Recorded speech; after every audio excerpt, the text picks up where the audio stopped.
Jamais homme ne se proposa volontairement ou involontairement un but plus sublime, puisque ce but était surhumain. Sa paix de superstition interposée entre la créature et le Créateur. Le prophète Mohammed a rendu Dieu à l'homme, l'homme à Dieu, restauré l'idée sainte et rationnelle de la divinité dans ce chaos des dieux matériels et défiguré de l'idolâtrie.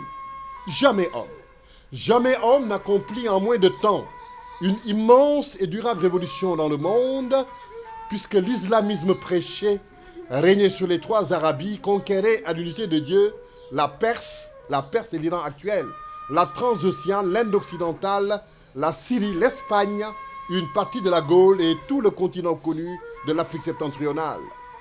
Si dans la grandeur du dessein, la petitesse des moyens, l'immensité du résultat sont les trois dimensions du génie de l'homme, qui osera humainement, dirais-je, comparer un grand homme de l'histoire à Seydina Mohammed?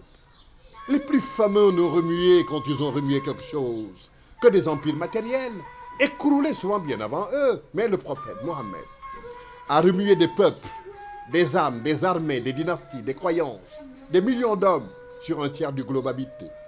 Il a créé dans un livre, même s'il n'a pas créé, dans un livre dont chaque mot est devenu une loi, englobant plus de 850 millions de musulmans.